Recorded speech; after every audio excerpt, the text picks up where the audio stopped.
This is the Georgia Freeman anti-status atheist discussing VOX's assertion of the value and consequentiality of President Obama. Let's be clear about something. Barack Obama has been one of the most consequential presidents in recent American history.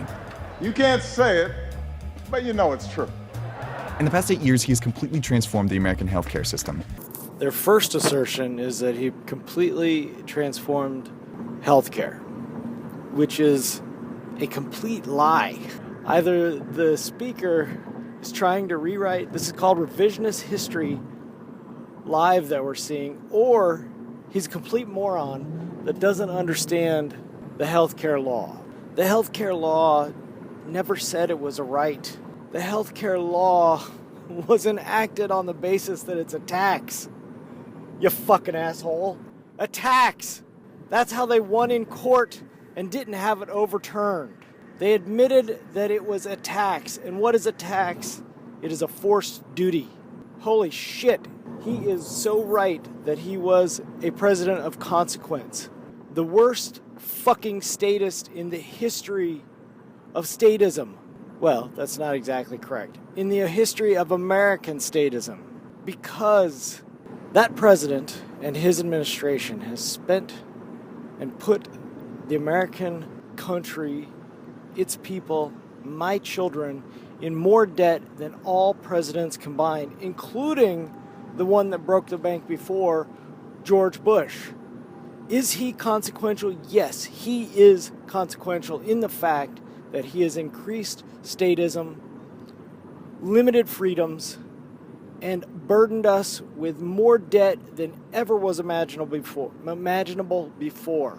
He got tough reforms to Wall Street passed after the biggest financial crisis in decades. He appointed... What financial reforms is he talking about? Is he talking about the president that received more money from finance than any other president in history? Is he talking about the president that did not prosecute or jail anyone? We put in bogus laws that simply allowed the same thing to continue. He put in an administration that is limited, that has printed more money than is unbelievable. Kept interest so low that our debts are so high that this is now a debt-based economy that is unwindable.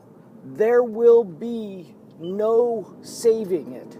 This must crash because of the consequences of this fucking half-white president. And 2 of the 4 women to ever serve on the Supreme Court, both of whom were part of the historic decision legalizing same-sex marriage. So yes, he put activist judges in place. Leftist, anti-American, anti-white, anti-freedom, activist, leftist judges. Unconstitutionally minded cunts. Same-sex marriage is a farce. What those stupid homosexual gay activists did was make it so that they register now as gay. They register to the state to be married. They get blood drawn and bow to the state to be married. Marriage is a contract basis, and all of this could have been done contractually without kowtowing to the state. But now, once there's a law, the state has interest in you. The state has interest in all you faggots. The state now can know that you are a homosexual, and if something were to ever happen, then the state has access to your information. And what always happens if a fascist, terrible government were to come into place? What if someone even worse and more deadly and dangerous than Obama came in? Who would be the first to be punished generally? Homosexuals and atheists. He placed the toughest climate regulations in American history. He opened the U.S. Yes, he opened the toughest anti-business regulations in history, raising power costs on the American people, limiting options, interfering with the natural marketplace, all in the name of carbon, which there is no evidence is bad. There is a specious attack on the idea that increasing carbon and increasing temperatures, which, if you're willing to actually look at the data, the temperatures have increased by 1 degree over something crazy like 50 years. They blow up a humongous chart and make it look like there's some kind of steep incline and a trend upwards. Unless you look at the actual numbers on the side of the chart and realize that it's 1 degree, then it looks like something is happening. But it's a trending error. We are simply getting carbon back to historic places where the trees can be happy and grow. And there is no particular evidence that man-made climate change is happening. It's just a government statist assertion to be able to interfere with our lives. And has he done that better than anyone else? Yes, he has. To Cuba for the first time in half a century, and he reached a peaceful settlement to the nuclear standoff with Iran that lasted for a decade before he took office. You can celebrate or bemoan these accomplishments. Liberals will think they're great, conservatives will think they're awful, but it's hard to deny that they're big deals. So where do we start? Obamacare is a big deal. For at least 100 years, the big goal of American liberals on domestic policy was to get a national health insurance program done. A lot of countries implemented universal health care in the 20th century, the UK, Canada, France, but the US always lagged behind. There were attempt after attempt after attempt by American progressives of both parties to try to get the US to where everyone else was going. And each of those attempts failed. Teddy Roosevelt failed, FDR failed, Truman failed, Nixon failed, Carter failed, Clinton failed. And then Obama succeeded, and he established for the first time in American history that healthcare is a right. Obamacare is a big deal in the fact that it implements a way for the state to have interest in every one of our lives. The plan still leaves millions uninsured, but it laid a foundation for universal health care. So here's the assertion. This guy admits that it failed because it leaves millions uninsured, but it lays the foundation for universal health care. So which is it? Did he bring America into the progressive world of massive socialist health care that serves no one but gives everyone the right to health care like Canada? Or did he fail and simply set the path, which a path always exists to universal health care? It's just a path that the American people on average have chosen not to take, because it's a boondoggle and it restricts choice and is a negative. To understand what Obama did for foreign policy, you kind of have to go back to a moment in 2007, this moment in particular. Would you be willing to meet separately, without precondition, during the first year of your administration in Washington or anywhere else, with the leaders of Iran, Syria, Venezuela, Cuba, and North Korea, in order to bridge the gap that divides our countries? I would. And the reason is this, that the notion that somehow not talking to countries is punishment to them, which has been the guiding diplomatic principle of this administration, is ridiculous. So this was considered a gaffe. The safe thing that you were supposed to say is, yeah, diplomacy's great, we'll talk to some people, but there have to be preconditions. No preconditions is silly. And this is what other Democrats did say at the time. But he didn't accept that. And with two of the countries listed in that question, Iran and Cuba, Obama led some of the biggest changes to those diplomatic relationships in recent history. I'd be remiss in not mentioning the importance of the fact that Obama is the first black president. After 8 years, it seems obvious to point out. But the history of America is a history of learning to deal with racial diversity and with the legacy of white supremacy. In a very real way, the history of America is the history of race relations. There's a famous photo that still hangs in the White House of a black toddler in the White House who asked to touch President Obama's hair because he thought it was great that the president had hair that looked like his. It seems cheesy, but it really is a big deal that a generation of black children are going to grow up knowing that they could be the president. Let's see, what else has Obama done? He did not shut down Guantanamo Bay. He has been the most prolific, murderous president, actually murdering without trial, without due process, United States citizens, so those supposedly protected by the government. I agree with Vox in this case. Race is a giant issue. But the idea of white supremacy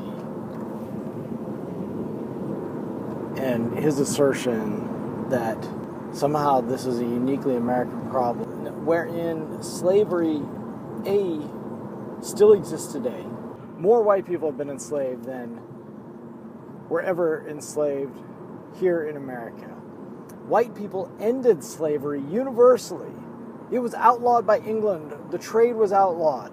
The government in America is what kept slavery going, not individuals. Slavery was dying because the market does it better, and market does not support slavery. But the government kept slavery going. And this man is a government worshiper and will never address that fact. And black people are doing worse than ever before. The gap is just amazing at how terrible they're doing. His home city has had over 1,000? I'll have to check. 1,000 murders already in the inner city. The black people are just in an abysmal state in those great big government centers like Chicago and Atlanta. It is ridiculous to assert that somehow he has been good for race. He has not been good for even half of his own race, as he is half white. Overall, it's a pretty extensive track record. So you can generally divide American presidents into two camps. There are the ones who were maybe a little good, maybe a little bad, but are sort of forgettable. Grover Cleveland, Benjamin Harrison, Zachary Taylor, William Howard Taft, Bill Clinton. And then there are the ones who were hugely consequential, either for good, FDR, ending the Depression, winning World War II, Lincoln, winning the Civil War, George Washington establishing what a president is, or for ill, Andrew Johnson destroying Reconstruction and subjugating black people for a century, Andrew Jackson committing genocide or ethnic cleansing against the Southeast Indians. I think it's hard to argue that Obama is in the sort of iffy camp rather than the big consequential camp. He did a lot. He accomplished a lot. And I think in the next 10 or 20 years, when we have a bunch more presidents, many more of whom are sort of all right or maybe slightly bad, but ultimately forgettable, we're going to look back and realize what a rare thing a presidency that active and that accomplished is. Okay, well here, at least he tells us what is good to him. This piece of shit is telling us that the presidents that made the state larger, more interference with our life, raised taxes, increased the power of the central government, violently overthrew a group with the force of the state. Basically, he's saying that violent, murderous statists are the good, and that one of the best of these is President Obama. And I agree. He's attacked and jailed whistleblowers. He's murdered women and children with drone strikes. He's had more drone strikes and kept the drone strikes program going. Just a uniquely dangerous and violent person.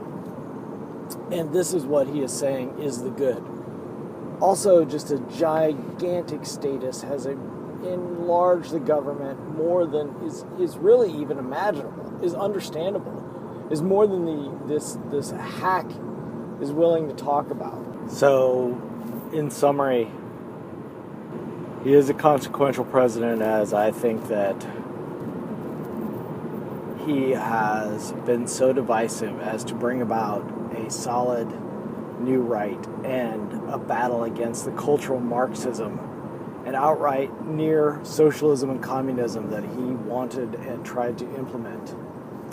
This could be the greatest presidency, because if it brings about a new admission of the evils of the state and race realism and individual human rights and the recognition that the individual is the smallest minority rather than collective separation, then he will be consequential in his failures. I look forward to the future The school books will rewrite history as one of the greatest presidents based on what Vox says. But those who are real researchers and real historians will note the abject evilness that sits with the other giant status of this half-white president.